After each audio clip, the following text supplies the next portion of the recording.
22 heures, c'est l'heure de votre journal. Mesdames, Messieurs, bonsoir. Bienvenue. Tout de suite, les titres de cette édition. Le ministère de la Santé reçoit un important don d'équipements médicaux de Phoenix Resource Center pour renforcer les capacités des structures sanitaires. Et l'Argentine et la Suisse se qualifient pour les quarts de finale du Mondial 2026 après leur victoire face à l'Égypte et à la Colombie. À la une de ce journal, le secteur de la santé bénéficie d'un nouvel appui. Un important don de matériel médical destiné aux établissements sanitaires du pays a été officiellement remis ce matin au ministère de la Santé. La cérémonie s'est tenue au siège de l'Union nationale des femmes djiboutiennes en présence de la ministre de la Santé, Mme Mouna Ousmane Aden, et de la secrétaire générale de l'UNFD, Mme Fatouma Moussa Abdi. Première étape de cette initiative, la réception du don par l'UNFD avant sa remise officielle au ministère de la Santé. Une démarche qui illustre la volonté des deux institutions de mettre rapidement ces équipements à la disposition des structures sanitaires et des patients. À l'origine de cette action, l'organisation Phoenix Resource Center, représentée par M. Seri Dagabobé, qui réaffirme son engagement en faveur du renforcement du système de santé djiboutien.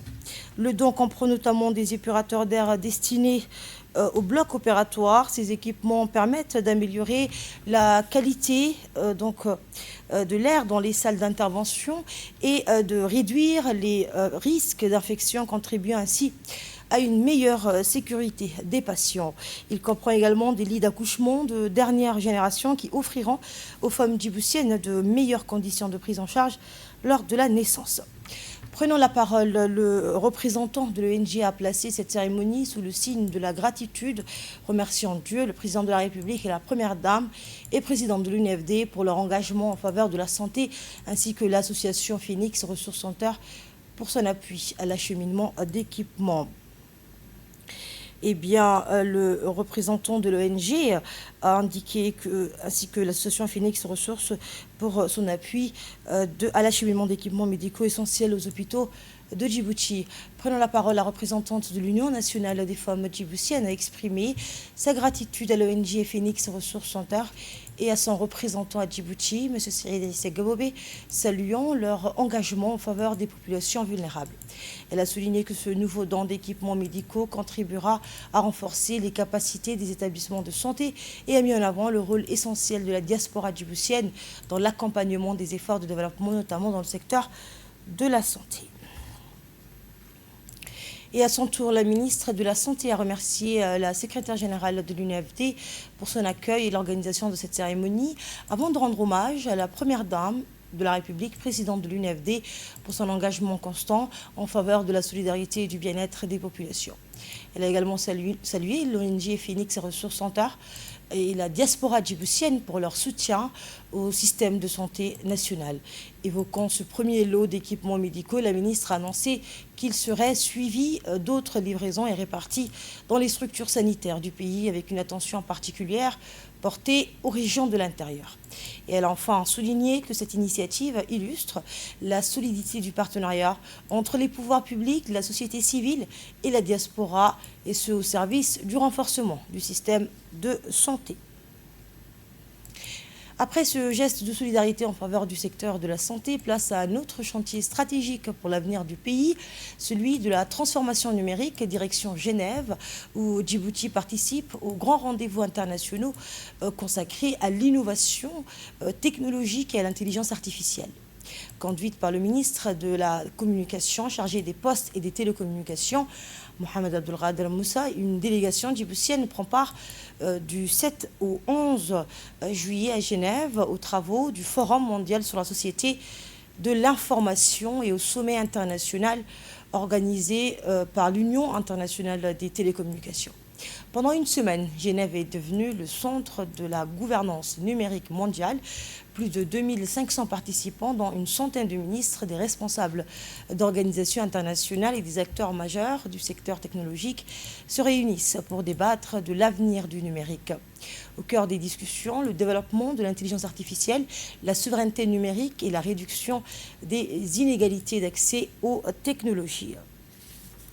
Et à travers cette Pour Djibouti, donc, cette participation constitue une opportunité de consolider ses partenariats internationaux et d'accélérer sa transition vers une économie fondée sur l'innovation et la connectivité. Direction maintenant la région de Tadjoura à la découverte de la vallée de Ditilu, un patrimoine naturel exceptionnel confronté aux défis du changement climatique. Au cœur du massif du Goda, dans la région de Tadjoura, la vallée de Ditilu abrite l'un des joyaux naturels de Djibouti, un écosystème exceptionnel, riche d'une biodiversité unique, aujourd'hui fragilisée par les effets du changement climatique, la sécheresse et la dégradation du couvert végétal. Voici un magazine de la rédaction.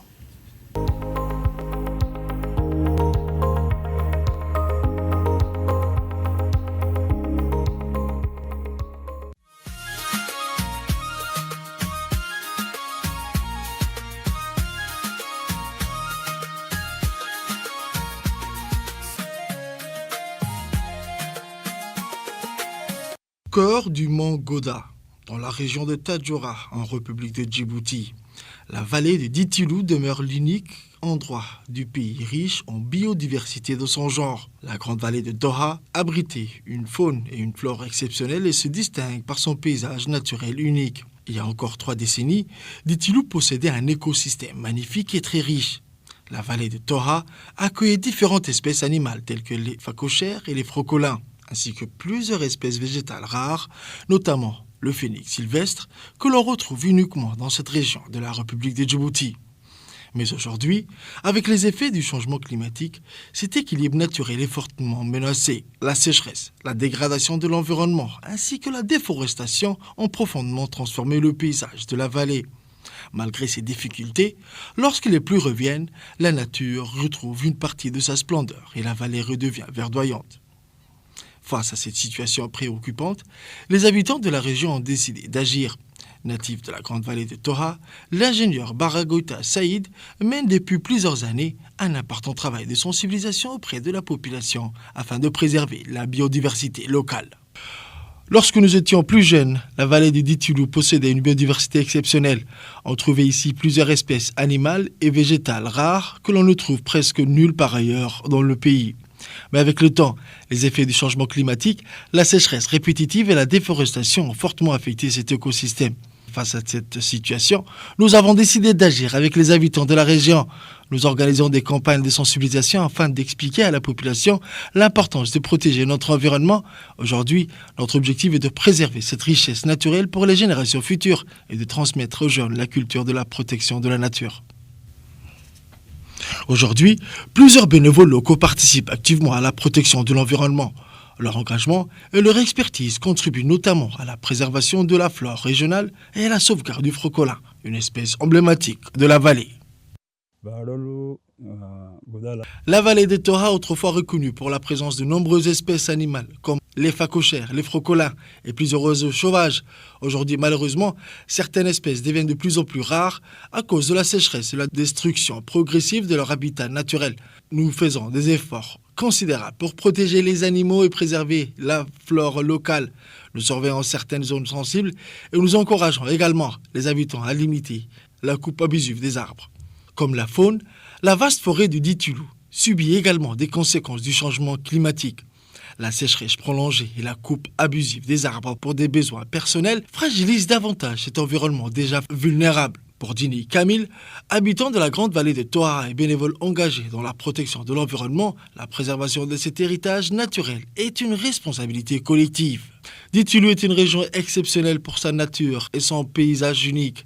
Cette vallée représente une véritable richesse pour Djibouti. Mais aujourd'hui, nous constatons que plusieurs arbres rares souffrent de la sécheresse et par certaines activités humaines. La protection de cette vallée ne doit pas être seulement l'affaire de quelques personnes, mais celle de toute la population. Chacun doit participer à la préservation de la forêt, éviter les destructions inutiles et protéger les ressources naturelles. Si nous travaillons ensemble, nous pourrons sauvegarder cet héritage naturel pour les prochaines générations.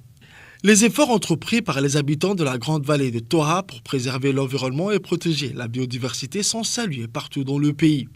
Leur engagement est devenu un engagement dans la lutte pour la sauvegarde du patrimoine naturel de Djibouti.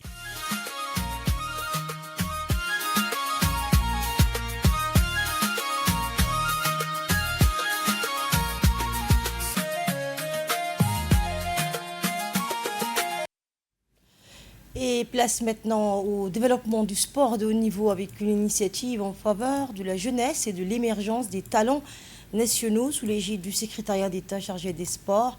Une convention de partenariat a été signée hier entre la Fédération djiboutienne de tennis et la société Douda Taswid Industrie au Centre national de tennis de Gabod. L'accord signé par le président de la fédération, Sougué Ibrahim Sougué, et le directeur général de Douda Taswid Industries, Sahal Aden, vise à soutenir 2 jeunes joueurs qui représenteront Djibouti lors du tournoi international junior J30 prévu cette année dans le pays. À l'issue de la cérémonie, le directeur général de Douda Taswid Industries a remis des équipements sportifs aux 2 athlètes, marquant ainsi l'engagement du secteur privé dans l'accompagnement des jeunes talents et la promotion de l'excellence sportive nationale. Les 2 joueurs ont ensuite effectué une démonstration sur le court sous le regard des responsables de la fédération et des représentants du secrétariat d'État au sport qui ont salué leur performance et les ont encouragés à porter fièrement les couleurs de Djibouti lors de cette compétition internationale. Un grand pas pour le sport Djibouti si nos sociétés nationales, telles que maintenant la société Douda l'a fait, c'est vraiment une très bonne chose. Nous encourageons à suivre dans cette voie. Le directeur général de Douda Taswid Industries a réaffirmé l'engagement de son entreprise à soutenir les initiatives sportives. On l'écoute. Je suis très honoré de participer à la sponsoring des sports djiboutiens, en l'occurrence la tennis. Et Douda est là pour épauler les sports djiboutiens. Et on est très honoré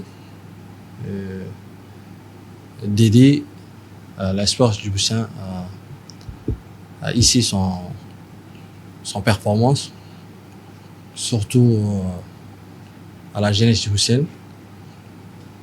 Du coup, au nom de la société et au nom de la propriétaire de l'usine,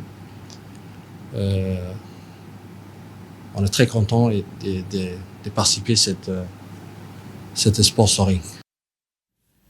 Et de son côté, le président de la Fédération de tennis de table a salué cette initiative, soulignant l'importance de l'implication du secteur privé dans la promotion du sport national. On l'écoute. C'est vraiment plaisir d'avoir de notre côté un des autres sociétés nationaux, en l'occurrence la société Douda Taswid Industrielle, que nous, en tant que Fédération djiboutienne de tennis, remercions davantage leur engagement dans ces domaines sportifs. Nous tenons aussi à appeler aux autres sociétés djiboutiennes à y prendre part, telles que la société Douda. Nous remercions également la société Wolf, qui est une des premières sociétés djiboutiennes qui est spécialisée sur les équipements et les matériels sportifs, qui nous ont honorés de leur présence aujourd'hui. Nous remercions également le secrétariat d'État Jeunesse et Sport qui, eux, parrainent cette convention. Sport toujours sous l'égide du secrétariat d'État chargé des sports, la Fédération djiboutienne de tennis de table a officiellement clôturé la saison 2025-2026 à l'occasion d'une cérémonie de remise de trophées organisée en présence de nombreuses personnalités civiles et militaires, des dirigeants de la Fédération, des sportifs et de leurs familles. La soirée a été marquée par la récompense des athlètes et des équipes qui se sont illustrés tout au long de la saison. En compétition par équipe, la garde-côte djiboutienne s'est adjugée la première place devant la gendarmerie, l'université EMD et l'équipe d'Ambouli. En première division, Burhan Abdelazar a confirmé son statut de numéro 1 national en remportant le titre masculin devant Mohamed Hamed et Jamal. Chez les dames, Salada Mohamed s'est imposée devant Nassima Mohamed et Asma Ismail. Et en deuxième division, Mohamed Abdullahi a décroché le titre masculin devant Tabed et Mohamed Youssouf, tandis que Fatouma Mohamed s'est classée première chez les féminines devant Hana et Amina. La Coupe de Djibouti est également revenue à Burhan Abdelazar, auteur d'une saison remarquable, confirmant sa domination sur le tennis de table national. Dirigeants, partenaires et invités, c'est une grande fierté que nous célébrons aujourd'hui la clôture de la saison sportive 2025-2026. Cette saison a été marquée par de nombreuses activités, comme vous venez de réaliser les projections que vous venez de regarder donc, tout au long de la saison. Ensemble, continuons à promouvoir les valeurs du sport, le respect, la discipline, l'esprit d'équipe et l'excellence.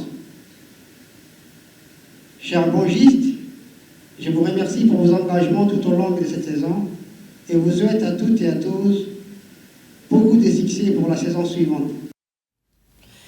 Et après les performances des athlètes, place à une opération menée sur le terrain par les services de contrôle dans la région de Tadjoura. Les douanes poursuivent leur mobilisation contre la contrebande avec une importante saisie de CAT. Les agents de la division des douanes de la région de Tadjoura ont procédé à la saisie de 5304 kg de CAT de contrebande dans la sous-préfecture de Dola. À la vue des agents, les contrebandiers ont pris la fuite, abandonnant leur cargaison. Et conformément à la réglementation en vigueur, les services des douanes ont immédiatement procédé à la destruction de la marchandise saisie. Et à cette occasion, le directeur général des douanes, M. Gouled Ahmed Youssouf, a salué le professionnalisme et la vigilance des agents de la division des douanes de Tadjoura. Et nous poursuivons ce journal avec l'actualité régionale marquée par les efforts d'intégration et de coopération entre les pays d'Afrique de l'Est. Premier arrêt dans le secteur stratégique de l'énergie avec les travaux du pôle énergétique d'Afrique de l'Est. Les pays membres ont examiné une réforme de la gouvernance de l'organisation afin d'accélérer le lancement du marché régional de l'électricité. Les recommandations issues de cette réunion seront soumises au Conseil des ministres en vue de renforcer l'intégration énergétique en Afrique de l'Est. Et toujours dans la région, mais sur le terrain diplomatique cette fois, au Soudan du Sud, l'Union africaine poursuit son engagement en faveur de la paix et accompagne le processus de transition politique. Une délégation de l'Union africaine est arrivée à Djouba pour soutenir la mise en œuvre de l'accord de paix revitalisé de 2018 et accompagner le processus de transition politique au Soudan du Sud. La mission prévoit des consultations avec les autorités et les parties prenantes afin d'évaluer les avancées et de favoriser la stabilité en perspective des prochaines échéances électorales. Et pour conclure ce journal, place aux dernières informations sportives internationales. La Coupe du Monde 2026 poursuit son chemin avec les premières affiches des quarts de finale désormais connues. L'Argentine et la Suisse ont décroché hier leur billet pour les quarts de finale de la Coupe du Monde. Les deux sélections s'affronteront au prochain tour pour une place en demi-finale. Et c'est la fin de ce journal. Merci à vous de l'avoir suivi et très bonne suite de programme sur votre antenne.